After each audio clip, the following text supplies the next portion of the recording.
할렐루야. 서로 축복하십시다. 저는 사랑합니다. 축복합니다. 감사합니다.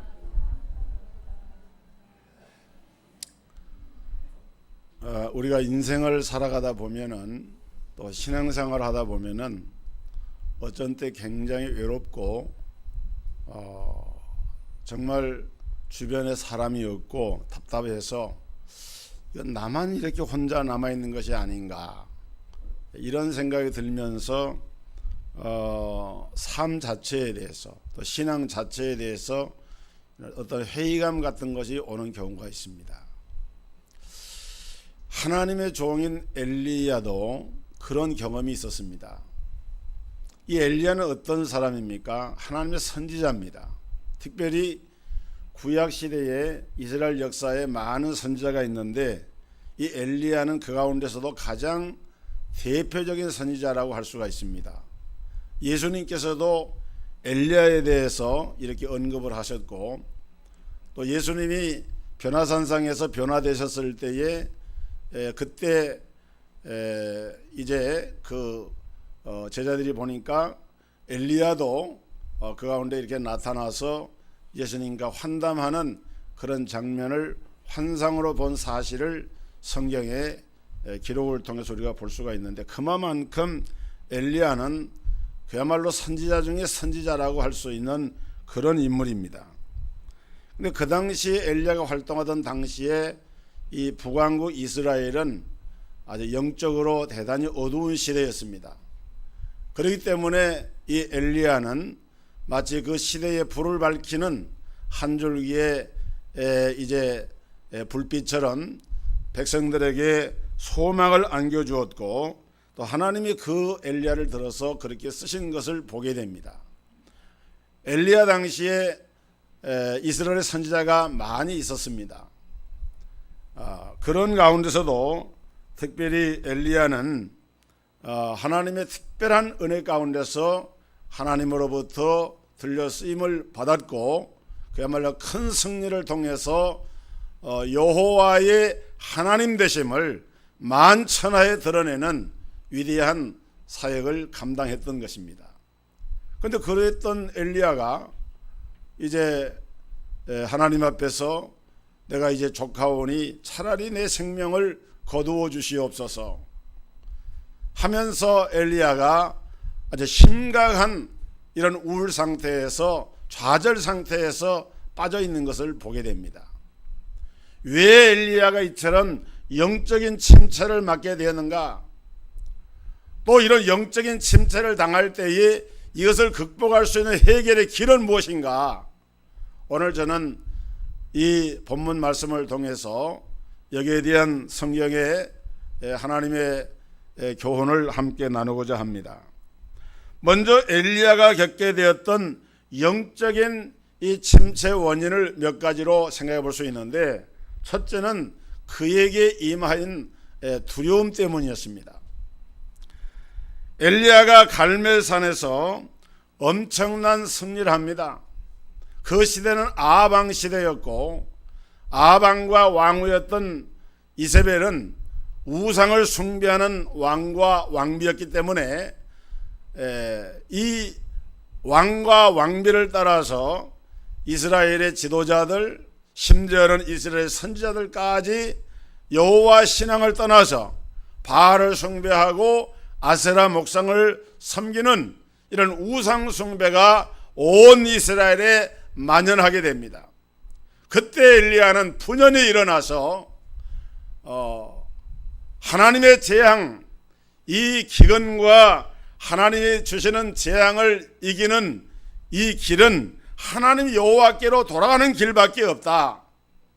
그래서 갈멜산상에 제단을 쌓고 불농답하는 신이 참 신이다 라고 하는 것을 바알과 아세라를 섬기는 이 거짓 선자들과 이 갈멜산상에서 영적인 이와 같은 전쟁을 한 것입니다. 영적인 전쟁을 통해서 바알과 아세라가 거짓신이고 이 바알과 아세라를 섬기는 선지자들은 잘못되었다고 하는 것을 만천하에 드러냄으로써 엘리야는 850명의 이 거짓 선지자들과 싸움에서 이겼고 큰 승리를 거두게 됩니다. 아마 엘리야는 그때 무척이나 흥분되었을 것입니다. 하나님의 놀라운 임재가 나타났고 바알의 우상을 섬기고 잘못된 길을 갔던 이스라엘 백성들이 이제는 다 엘리야의 편에 서게 되었다라고 생각을 할 때에 엘리야는 그 마음에 흥분이 되고 그야말로 엘리야는 크게 고무가 되었을 것입니다. 이제 엘리야는 아마도 그동안 숨어 지내면서 겪어야 했던 모든 어려움과 고난들은 이제 끝이 났다라고 생각을 했을 것입니다. 그런데 놀라운 반전이 일어납니다. 아방의 부인이었던 이세벨 왕후가 갈멜산 소식을 듣고 꿈쩍도 하지 않는 겁니다.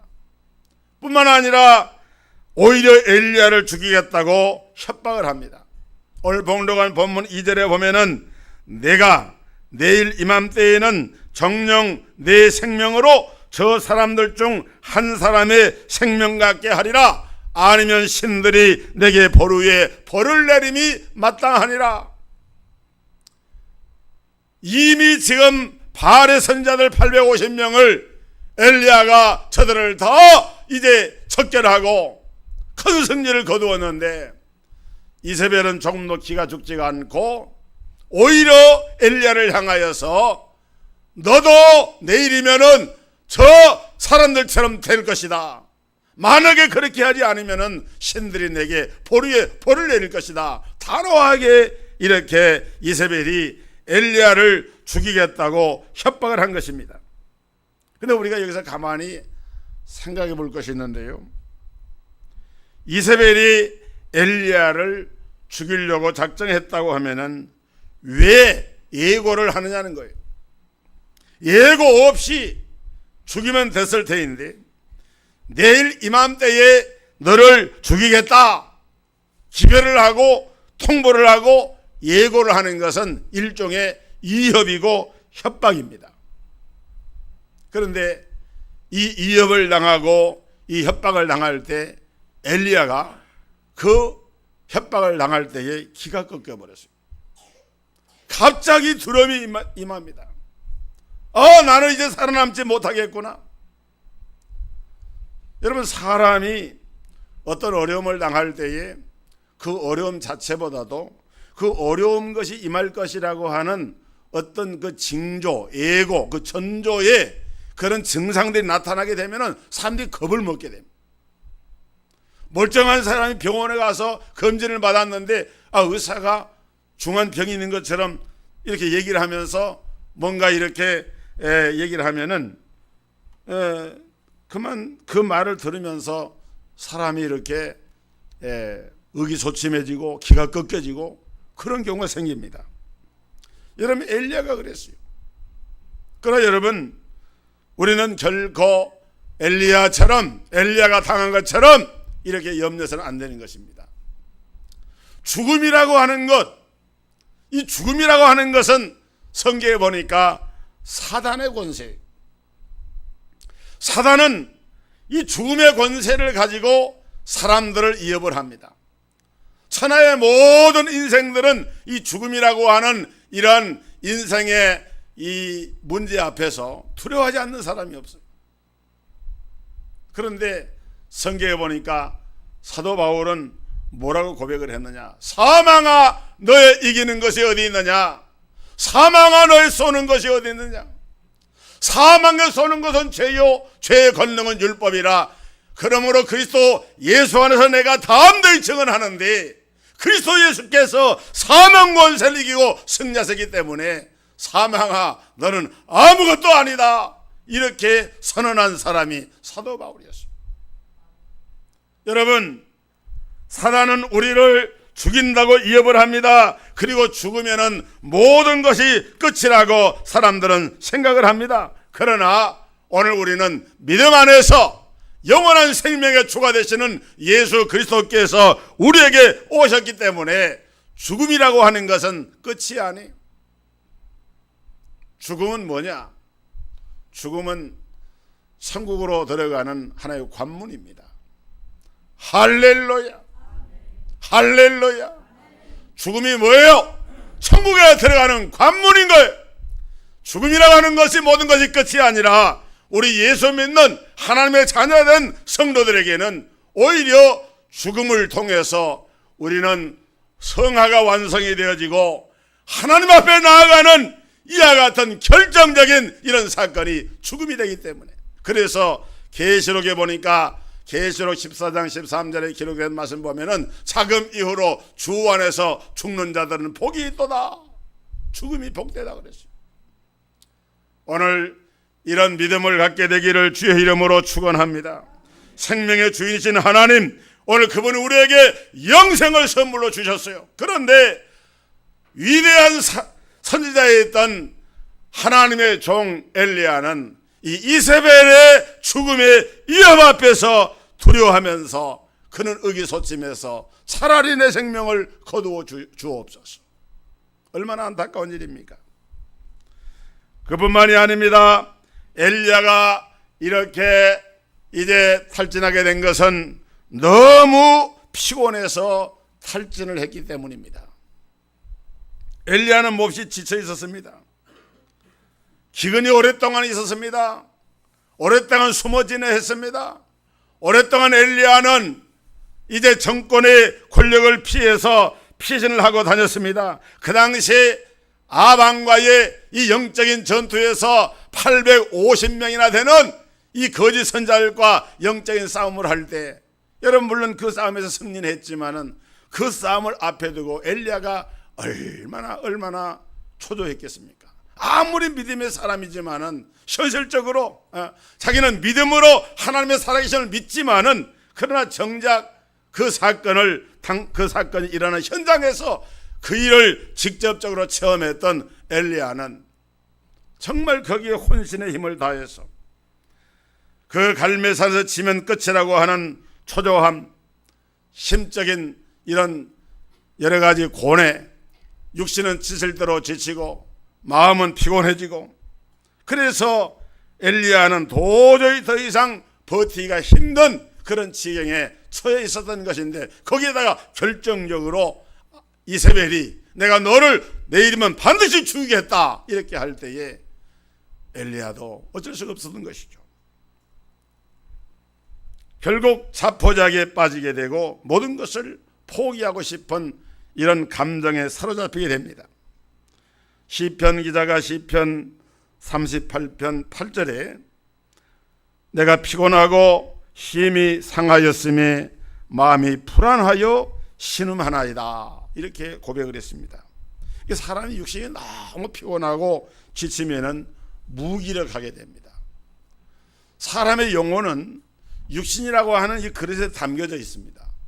그래서 육신이라고 하는 이 그릇이 너무 피곤해지면은 그 영혼도 영향을 받게 돼요. 그러니까 우리의 몸과 영혼은 물론 그 실체는 각기 다르지만은 그것이 하나의 인격적인 생명체로서 그 안에서 함께 작동을 할 때 이것이 분리되는 것이 아니라 같이 가는 거예요.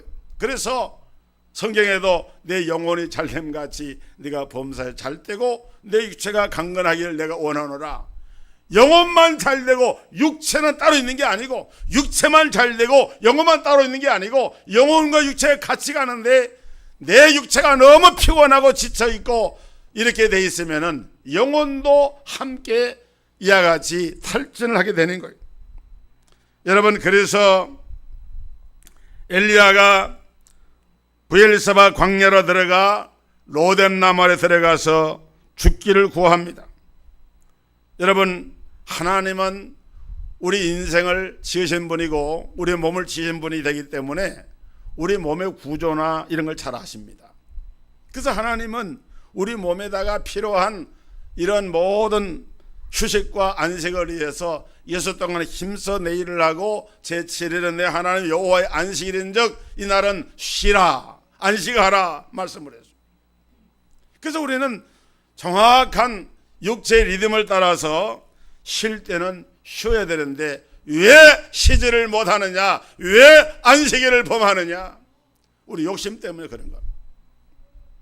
사람이 지나치게 욕심을 부리면은 그것이 오히려 우리 몸을 망가지게 합니다. 쉴 때는 쉬어야 됩니다. 여러분, 우리 주님이 로뎀나무 아래서 누워있는 이 엘리야 선지자를 찾아온 이 천사가 엘리야에게 무슨 일을 한 줄 아십니까? 다른 거 안 했어요. 엘리야가 피곤해 지쳐가지고 아침에 눈을 떠보니까 하나님께서 준비한, 천사를 통해서 준비한 떡과 신선한 물이 있습니다. 그래서 천사가 말합니다. 야, 너 이것을 먹고 마셔라. 그리고 쉬어라. 엘리야가 다른 것 안 했어요. 네, 그 음식을 먹었습니다. 물을 마시고 또 깊이 잠이 들었습니다. 일어나고 나니까 다시 또 천사가 다가와서 엘리야를 어루만지면서 야, 너 이것을 먹어라. 네. 여러분, 떡이라 그러니까 우리나라 사람들은 성경의 번역이 떡이라 그러면은 우리나라 사람들은 떡은 밥은 일반 적을 때 먹고 떡은 잔치한 날 먹는 생각, 간식 먹는 생각, 그게 아니고 밥을 먹어라 그 말이에요. 밥을 먹어라. 밥상을 차려준 거예요. 밥상을 차려주면서 밥을 먹고 물을 마시고 힘을 얻게 됩니다. 그래서 엘리야가 그 떡과 그 밥을 먹고 물을 마시고 힘을 얻어가지고 40일 40주야 40일을 밤낮으로 달려가지고 브엘세발 유대 광야에서 하나님의 산 호렙으로 향해서 나가게 됩니다. 할렐루야. 오늘 여러분, 정기적으로 시간을 내어서 몸도 마음도 휴식을 취하는 것이 굉장히 중요한 이유가 여기에 있습니다. 엘리야를 하나님 그렇게 회복을 시키셨습니다. 그 다음에 엘리야가 이렇게 공경에 처한 것은 자기의 눈앞에 전개된 형편만 보았기 때문입니다. 두려움도 그 원인이고 육체의 피곤함도 그 원인이지만은 여기에 못지않게 심각했던 것이 뭐냐면은 눈앞에 전개된 상황, 형편을 보니까 엘리야가 이렇게 힘을 잃을 수밖에 없는 상황이 됐던 거예요. 3절에 보니까 뭐라고 합니까? 저가 이 형편을 보고 그랬어요. 저가 이 형편을 보고. 어떤 형편입니까? 대성을 거두었는데도, 대성을 거두면은 거대한 하나의 그 영적인 흐름이 이제는 하나님께로, 자기에게로 돌아와야 되는데, 이스라엘의 영적인 형편은 그런 큰 승리를 했음에도 불구하고 오히려 대세는 오히려 악한 자들의 편에 있는 겁니다. 이세벨이 더 기세가 날뛰면서 발악을 하면서 엘리야를 향하여서 도전을 하면서 이렇게 할 때 엘리야가 그 형편을 봤던 거예요. 아마도 엘리야는 이 갈멜산 전투에서 승리 후에 적어도 이런 상상을 했을 것입니다. 이제는 바알신은 끝났다. 이제는 이스라엘 백성들이 나를 따를 것이다. 이제는 아왕도 꼼짝 못할 것이다. 그렇죠. 그래야 되죠. 계산으로 보면은 그래야 답이 맞는데 현실은 현재 벌인 상황은 그러지 않았어요. 오히려 엘리야는 더 곤경에 처하게 되고 눈앞에 전개되는 현실은 파락하는 이 악의 세력에 의해서 엘리야가 오히려 두려움을 느끼게 되고 피곤해 지치게 되고 차라리 자기가 이제 도망을 가서 죽고자 하는 그런 심정으로 치닫게 되는 이와 같은 상황에 이르게 됐던 것입니다. 이건 왜 그러느냐? 우리가 믿음 생활할 때에 분명히 그렇습니다. 큰 승리를 하거나 하나님 일을 할 때에 바로 그 직후에 우리에게 전개되는 상황들이 어려움이 있어요. 그럴 때 우리가 현실에다가만 눈을 뜨게 되면은 그러한 이제 낙담에 빠질 수가 있게 됩니다. 창세기에 보면은 아브라함의 조카인 롯이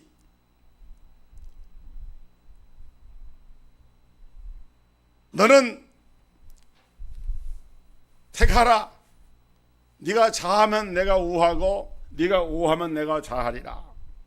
이렇게 하고 그 아브라함이 이제 조카 롯에게 얘기할 때 성경에 보니까 소알들을 바라보니까 초지가 넉넉하고 물이 넉넉해서 아주 살기 좋아 보이는 거예요. 그래서 내가 숙부님 내가 저리 가겠습니다. 그래서 그리 들어간 것 아닙니까? 근데 그게 소알들이 소돔성이 있는 곳인데 자기가 그 죽을 자리인지도 모르고 지금 거기를 간 거예요. 뭘 보고 간 거예요? 눈앞에 보이는, 현실에 보이는 것만을 보고 간 거예요. 하나님의 언약, 하나님의 축복, 하나님의 은혜를 바라보면서 비록 현실은 어려워도 이런 세상적인 무력이나 세상적인 도시의 화려함과 번영에 거기에다 눈을 두고 가는 것이 아니라 내 안에 있는 그 영적인 눈을 가지고 영적인 세계를 믿음으로 봐야 되는데 그걸 못 본 거예요. 그러니까 결국은 소돔성이 유황불에 불타게 될 때 구원은 받았지만은 부끄러운 구원을 받은 것이 롯의 가정이었습니다. 여러분, 성경에 그런 일은 많아요. 베드로가 예수님 물 위로 걸어오시니까 예수님 나를 명하사 물 위로 걸어오게 하소서 오너라 하니까 베드로가 이제 배에서 뛰어내려가지고 물로 한참 걸어가다가 파도가 이렇게 일어나니까 그걸 보고 의심이 생긴 거예요. 그래서 두려움이 생기니까 즉각 그 몸이 물속에 빠져 들어갑니다. 왜 그렇습니까? 주님을 바라볼 때는 그 믿음이 생겨서 성미 급하고 믿음이 좋은 베드로가 주님 명령하면 나도 거기 가겠습니다 하고 그냥 베드로 단순한 사람 아닙니까? 그러니까 그냥 막 바다 한가운데로 뛰어내린 거예요. 그런데 파도가 앞에 막 일어 보니까 그거 보는 순간 덜컥 겁이 난 겁니다. 무엇을 말하느냐? 우리가 신앙생활 할 때 우리 눈앞에 있는 현실만 보면 안 된다는 거예요. 12명의 정탐꾼이 가나안 땅을 정탐하고 돌아와서 여호수아와 갈렙을 제외한 10사람의 정탐꾼들은 아낙자손 거대한 이 거인들을 봤습니다. 저들 앞에 우리는 마치 메뚜기처럼 힘이 없고 약한 그런 존재다. 그러면서 이 정탐꾼들은 그런 현실에 대한 보고를 했지만은 그러나 여호수아와 갈렙은 하나님의 언약을 믿었어요. 이 땅은 무슨 땅? 하나님의 약속의 땅. 반드시 하나님이 주라고 약속한 그 땅을 반드시 그 땅에 들어간다. 여호와 하나님 우리와 함께 하시면 저들은 우리의 밥이다. 한쪽은 우리가 메뚜기라고 그러고 한쪽은 믿음의 사람들은 저들이 우리의 밥이라고 그러고. 무엇이 차이입니까? 현실을 보느냐 하나님의 언약을 보느냐 차이였어요. 사랑하는 성도 여러분, 믿음을 가지고 하나님을 바라보시기를 주의 이름으로 축복합니다. 우리도 나 형편만 바라보지 말고 하나님을 바라봐야 돼요. 여러분, 엘리야가 하나님의 은혜로 말미암아 그 양식을 먹고 물을 마신 다음에 하나님의 성령 이끌림을 받아가지고 어디로 갑니까? 하나님의 산 호렙으로 갑니다. 하나님의 산 호렙의 굴 속에 들어갑니다. 굴 속에 들어가서 무엇을 경험합니까? 그곳에서 지진이 일어납니다. 지진이 일어나고 처음에 큰 바람이 불어옵니다. 그런데 바람 가운데 하나님의 음성이 없어요. 그 다음에는 지진이 일어납니다. 지진 가운데도 아무런 하나님 징조가 보이지 않습니다. 그리고 지진 후에 또 불이 벌떡 일어납니다. 그런데 그 불 가운데도 아무런 역사가 일어나지 않았습니다. 얼마 후에 세미한 음성이 들려오는데 엘리야야 너 왜 여기 이러고 있느냐? 주여, 여호와의 단이 허물어지고 백성들은 하나님을 떠나고 이제 나만 남았는데 왕후 이세벨이 나를 죽이려 합니다. 그때 하나님이 음성을 들려줍니다. 너 걱정하지 말아라. 너 아람의 왕을 새로 세우고 에울을 가져다 이스라엘 왕을 세우고 엘리사에게 기름을 부어서 내 후계자를 삼고 너 할 일이 있다. 일어나라. 이 엘리야가 그때의 하나님의 놀라운 환상과 계시를 보게 돼요. 그래서 엘리야의 사역이 정말 이스라엘 역사 가운데 놀라운 역사로 전개된 것을 볼 수가 있습니다. 사랑하는 성도 여러분, 기적이나 표적이 우리에게 힘을 주는 것이 아니라 환경이 우리에게 힘을 주는 것이 아니라 사람의 칭찬이나 인정을 받는 것이 우리에게 중요한 것이 아니라 중요한 것은 하나님을 만나는 것입니다. 신령한 하나님의 음성을 듣는 거예요. 이사야 24장 28절에 보면은 너는 알지 못하였느냐 듣지 못하였느냐 영원하신 하나님 여호와 땅끝까지 창조하신 자는 피곤치 아니하시며 곤비치 아니하시며 명철이 한이 없으시며 피곤한 자에게는 능력을 주시며 무능한 자에게는 힘을 더하시나니 소년이라도 피곤하며 넘어지며 자빠지며 장정이라도 넘어지며 자빠지되 오직 여호와를 앙망하는 자는 새 힘을 주시리니 독수리에 날개치며 올라감 같을 것이요 다른 박질하여도 곤비치 아니하겠고 걸어가도 피곤치 아니하리로다. 할렐루야, 할렐루야. 우리 성도들 힘을 내시기를 주의 이름으로 축원합니다. 하나님을 앙망하면은 새 힘을 얻는 거예요. 말씀을 들으면 새 힘을 얻는 거예요. 우리가 하나님의 예배에 성공하면 우리의 삶 속에 하나님의 기적과 능력이 나타날 줄 믿으시기를 주의 이름으로 축원합니다. 마지막으로 엘리야는 이때 나만 혼자 남았다. 10절 하반절에 보니까 오직 나만 남았거늘 저희가 내 생명을 찾아 취하려 하나이다. 여러분, 엘리야는 성경에 보면은 그렇게 배경이 좋은 사람이 아닙니다. 길르앗에 거하는 디셉 사람 엘리야다. 엘리야에 대한 설명이 딱 이 한 줄입니다. 엘리야는 뭐 모세처럼 이런 궁에서 고급스러운 훈련을 받은 것도 아니고 바울처럼 체계적으로 학문을 수학한 사람도 아니고 그냥 디셉이라고 하는 저 시골에 이름도 없는 그런 시골 출신이고 지금 살고 있는 것은 길르앗인데 그곳에서 살다가 하나님께로 부름 받은 거예요. 그러니까 이 사람은 출신 자체가 요즘으로 막 흑수저 출신입니다. 시대적인 배경은 캄캄합니다.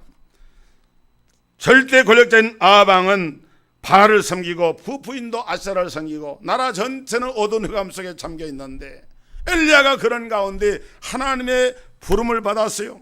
그런데 지금 큰 승리 이후에 가만히 보니까 자기 주변에 아무도 없는 겁니다. 정말 힘들고 어려운 거예요. 그런데 여러분, 우리가 알아야 될 사실은 하나님의 일이라고 하는 것은 결코 혼자는 할 수가 없어요. 그리고 하나님은 어떤 일을 혼자 맡겨두지 않아요. 성경에 보면은 하나님의 사람들이 일을 할 때 반드시 주변에 뭐를 붙여줍니까? 사람들을 붙여줘요. 함께 하도록, 도와주도록.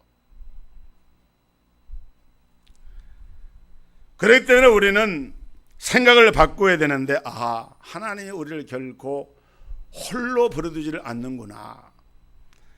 세상 사람이 다 나를 버리고 떠난다 할지라도 하나님은 결코 우리를 버리지 않는 분이고 또 우리 곁에다가 사람을 붙여주시는 분이구나. 그래서 성경에 보면은 하나님이 함께 하신다는 약속이 많이 나옵니다.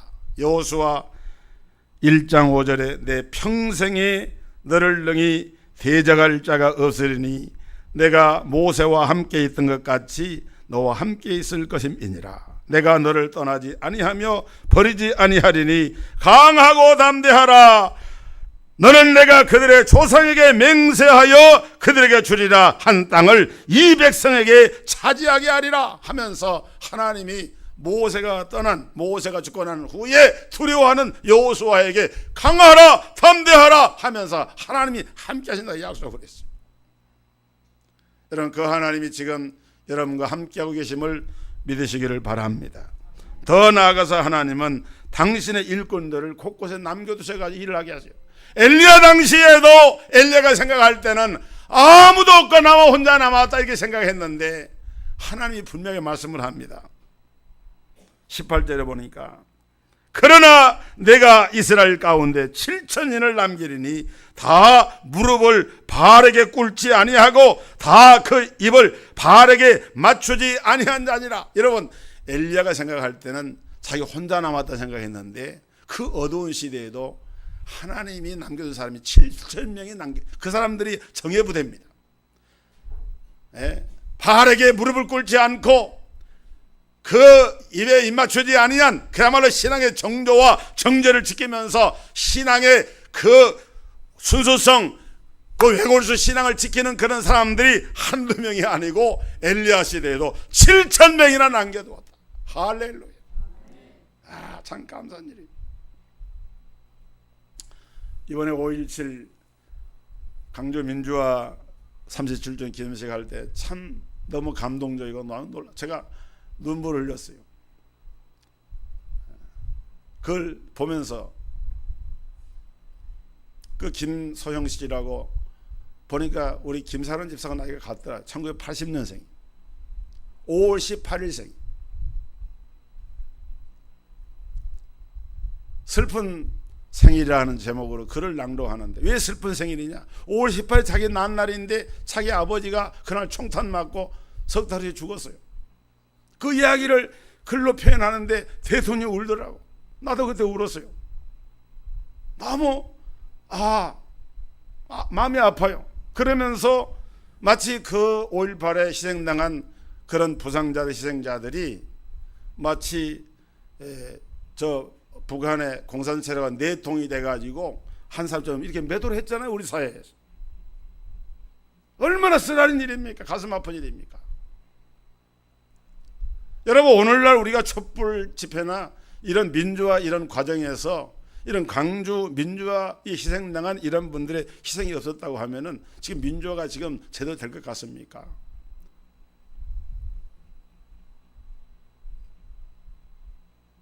그래서 대통령이 그 자매를 향해서 다가가서, 나는 그때 그 글을 읽고 이렇게 딱 마치려고 하는데 저 생각이 그랬어요.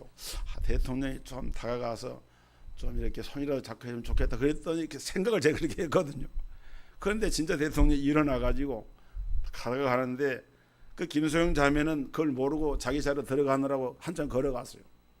이제 보좌관 얘기를 하니까 대통령이 그 자매를 안고 격려해주고 같이 산소에 가서 아버지 산소의 묘소에 찾아보자.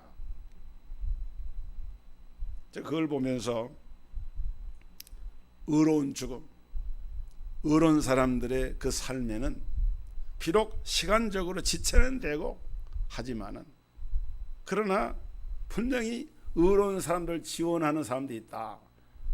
문재인 대통령은 어떤 의미에서 이 시대에 이런 아픔 당한 사람들에게 상처를 싸매주는 하나님이 들어쓰신 도구인 것이죠. 여러분, 저 힘들고 어려운 일이 있더라도 낙심하지 마십시다. 좀 여러분 삶이 고달프고 믿음 생활 지키기가 힘들어도 포기하지 마십시다. 엘리야 같은 하나님의 종도 한때는 탈진해가지고 차라리 내 생명을 거두시옵소서 그런 때가 있었어요.